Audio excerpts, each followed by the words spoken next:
Here's the part that they don't tell you, though.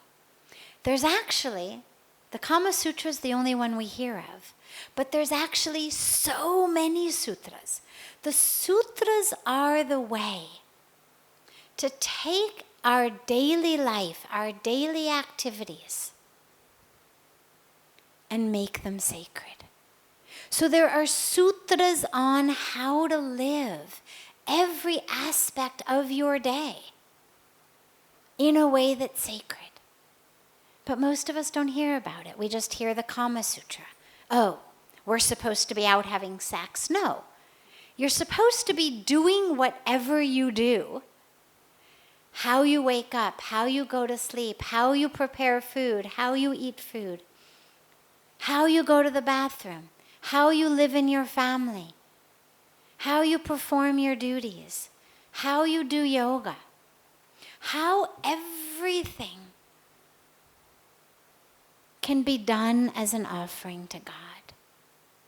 And that's what the Kama Sutra is about, is taking an aspect of most people's lives that for them is separate in their mind from their spirituality, and how to take that and weave it in to our spiritual practice so that even that also becomes sacred.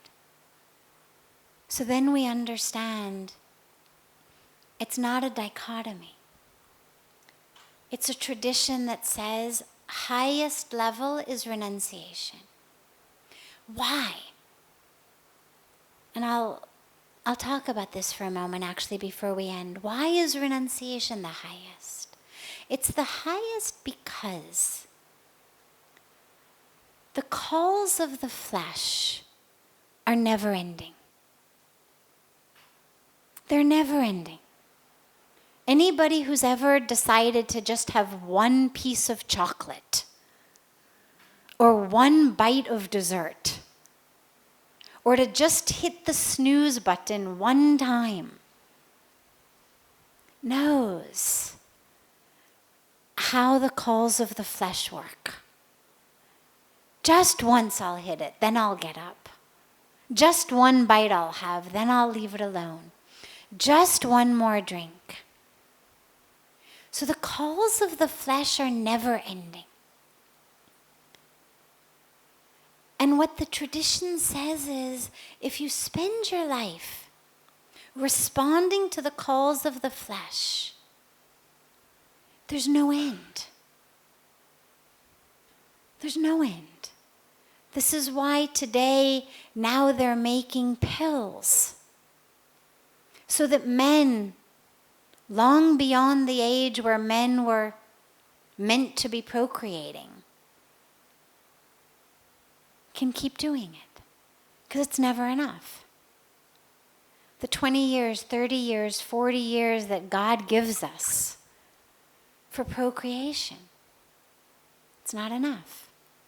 So now we need pills so we can keep doing it. And what the tradition says is, okay, as long as you're doing it, no problem. Here's the sacred way to do it. Here's the spiritual way to do it. Here's the dharmic way to do it. Here's the way to do it and offer it to God.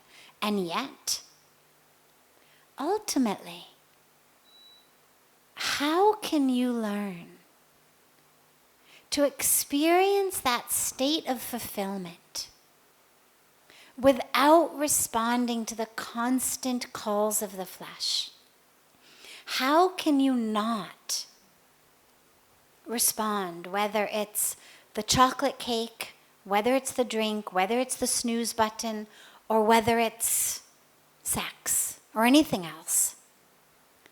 How can you recognize that these are just calls of the flesh to which there is no end? And it just feels like one more time, one more time, one more time. And how can you attain a higher level of fulfillment in life? So that's what the emphasis on sannyasa is about. It's not about denial. It's not about, gritting your teeth and clenching your fists. Renunciation. It's not about something that's supposed to make you miserable. It's actually about something through which you experience a fulfillment that's much deeper and much longer lasting than that we get through responding to what the flesh wants.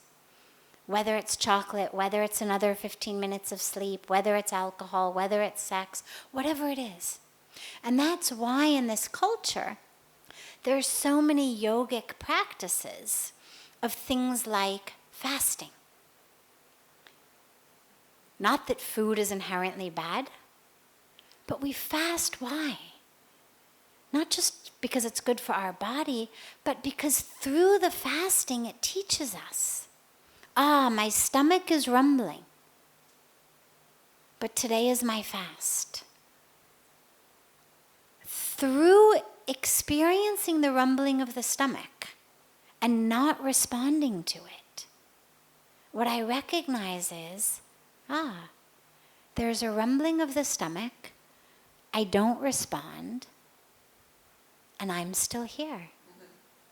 I haven't exploded or imploded, dissolved, died, consumed the universe. I mean, all the things that we feel like, if I don't eat now, I'm going to die. If I don't eat this bar of chocolate, I'm just going to collapse right here. I'm going to melt like the Wicked Witch. The calls of the flesh feel so strong that we literally convince ourselves we have no choice. And with these yogic practices, we fast. We stay up all night. Why? Why do we stay up all night? Shivaratri, Krishna Janmashtami. Why? You could celebrate Krishna's birthday at noon. You can meditate to Shiva at 10 in the morning, 9 in the morning, 9 at night.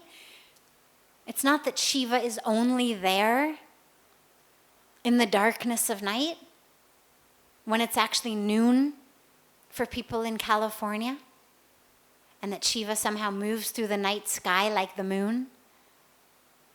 Why do we experience these?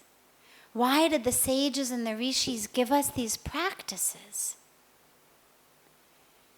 To teach us, the body's screaming for sleep, but I'm meditating. And wow, I didn't die.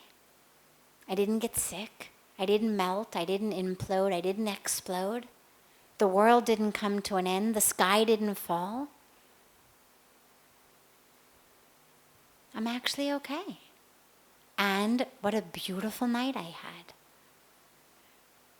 Many married couples, when they come here or they go for yatra, they go to Char Dham, abstain from marital relations. Why? Just for the experience. Wow, yeah, we can be in a room together, in 2 beds. We can be on this journey, on this yatra, 1 week, 2 weeks, a month, whatever it is, and actually abstain. Why?